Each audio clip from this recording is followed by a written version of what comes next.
Everyone আসসালামু আলাইকুম। এই ভিডিওতে আমি আপনাদের সাথে তুলে ধরার চেষ্টা করব কিভাবে আপনারা একটি ফুললি বাস রিজার্ভ নিয়ে ট্যুরে যাবেন এবং কি কত টাকা খরচ হতে পারে এবং কি কত টাকা অগ্রিম দিতে পারে, অর্থাৎ A to Z এক কথা বলতে গেলে একটা বাস আপনারা যদি রিজার্ভ করেন তাহলে কত টাকার মতো খরচ হতে পারে এ নিয়ে কিছু বিস্তারিত তথ্য শেয়ার করার চেষ্টা করেছি। বর্তমান সময়ে কিন্তু শীতের আবির্ভাব কিন্তু চারিদিকে কিন্তু দেখা যাচ্ছে, আর শীতকাল মানেই হচ্ছে ট্যুর, শীতকাল মানে হচ্ছে বিরিয়ানি, শীতকাল মানে হচ্ছে বাস নিয়ে বিভিন্ন জায়গায় ঘুরে বেড়ানো, তারই নাম হচ্ছে শীতকাল। তবে যদিও ম্যাক্সিমাম টাইমে দেখা যায় আমাদের শিক্ষা প্রতিষ্ঠানগুলো এমনকি এলাকা ভিত্তিক কিছু কমিউনিটি থেকে যখন আমরা বড় কোনো ট্যুর দিতে হয় তখন কিন্তু আমাদেরকে যে কোনো একটি বাস রিজার্ভ করতে হয়, সেটা হোক এসি কিংবা নন এসি। তো যদিও বাংলাদেশে এখন পর্যন্ত যতগুলো ট্যুর হচ্ছে কিংবা বেশিরভাগ ক্ষেত্রে কিন্তু রিজার্ভ করা হচ্ছে নন এসি বাসগুলো, কারণ কম প্রাইসের ভিতরে কিন্তু এই নন এসি বাসগুলো খুব সহজে রিজার্ভ করা যায়। এসি বাসগুলো কিন্তু খুব একটা বেশি রিজার্ভ হয় না, কারণ এই বাসগুলোর ডিমান্ড কিন্তু অনেকটাই বেশি। তো সাপোজ আমি ঢাকা থেকে কক্সবাজার যাবো, আমি চাচ্ছি যে হানিফ এন্টারপ্রাইজের একটি নন এসি বাস রিজার্ভ করবো। প্রথমে আমাকে যেতে হবে হানিফ এন্টারপ্রাইজের অফিসিয়াল কাউন্টারে।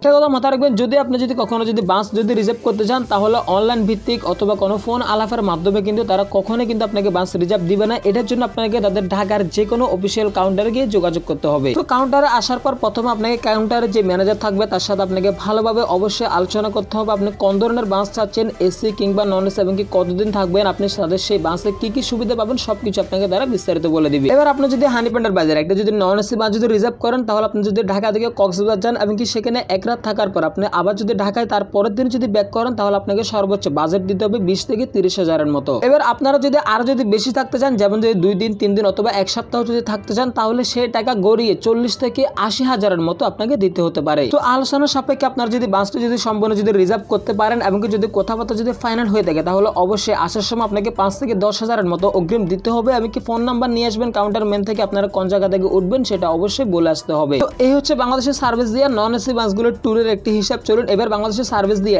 এসি বাসগুলো আপনারা ট্যুরে নিতে চান তাহলে কত টাকার মতো খরচ হতে পারে এবং কি কি সুবিধা পাবেন এ নিয়ে কিছু বিস্তারিত তথ্য জানা যায়। সাধারণত বাংলাদেশের সার্ভিস দিয়ে হুন্ডাই, ম্যান, স্ক্যানির মতো বিশ্বের নামি দামি ব্র্যান্ডের বাসগুলো আপনারা রিজার্ভ করতে চান, যেমন কি সোহাগ পরিবহন, গ্রিনল্যান্ড পরিবহন, ইম্পেরিয়াল এক্সপ্রেস এবং কি সৌদিয়ার এসি বাসগুলো। তো আসলে কিন্তু ম্যাক্সিমাম টাইমে দেখা যায় এই সমস্ত বাসগুলো বসুন্ধরা, ইউসি বড় বড় শিক্ষা প্রতিষ্ঠান, ব্যাংক এই সমস্ত কোম্পানি থেকে কিন্তু এই এসি বাসগুলো কিন্তু রিজার্ভে নেওয়া হয়। এবং কি এই সমস্ত বাসগুলো আপনারা যখন রিজার্ভে নিতে চান এবং কি রিজার্ভ করতে চান তাহলে অবশ্যই কাউন্টারে আপনারা 15 থেকে 20 দিন আগে কিন্তু বলে রাখতে হবে এবং কি সেখানে কিছু অগ্রিম টাকাও কিন্তু পে করে আসতে হবে, কারণ বাংলাদেশের সার্ভিস দিয়ে এই সমস্ত ব্র্যান্ডের লাক্সারিয়াস বাসগুলোর কিন্তু 15-20 দিন এমনকি 1 মাস আগের পর্যন্ত টিকিট কিন্তু বুকিং করে দেওয়া হয়। সো এই বাসগুলো যখন কমপ্লিট হবে তারপর কিন্তু এই বাসটিকে কিন্তু ট্যুরের জন্য রেডি করা হবে। তো যদিও এই সমস্ত বাসও কিন্তু রিজার্ভ করা কিন্তু সেম একইভাবে কিন্তু নন এসি বাসগুলোর মতো একই প্রসেস, আপনাদের কাউন্টারে আগে গিয়ে যোগাযোগ করতে হবে এবং কি কোনো প্রকার অনলাইন অথবা ফোন আলাপের মাধ্যমে কিন্তু বাস আপনাকে রিজার্ভ দেবে না। সো বাস রিজার্ভ করার জন্য আপনাদের ট্যুরের অন্তত 15 থেকে 20 দিন আগে অবশ্যই একটি বাস কোম্পানির অফিসিয়াল কাউন্টার গিয়ে যোগাযোগ করতে হবে। আপনারা কয়দিন থাকবেন সেটি আপনি বলবেন এবং কি বাসগুলো থেকে আপনারা কি কি সুবিধা পাবেন সেটি আপনারা বিস্তারিত জেনে আসবেন।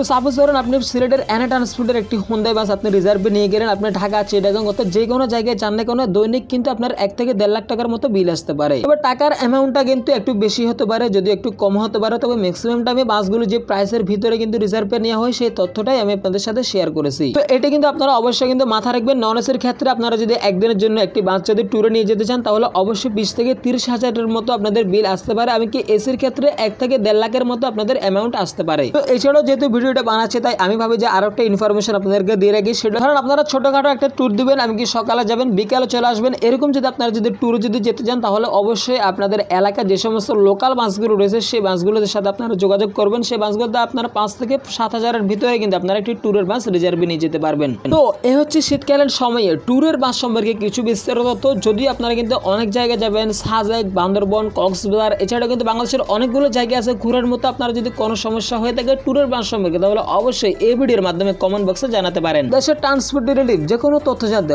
অবশ্যই চ্যানেলটি সাবস্ক্রাইব করে পাশে থাকবেন এবং যারা এতক্ষণ ধৈর্য ধরে আমার সাথে ছিলেন তাদেরকে জানাই অসংখ্য ধন্যবাদ।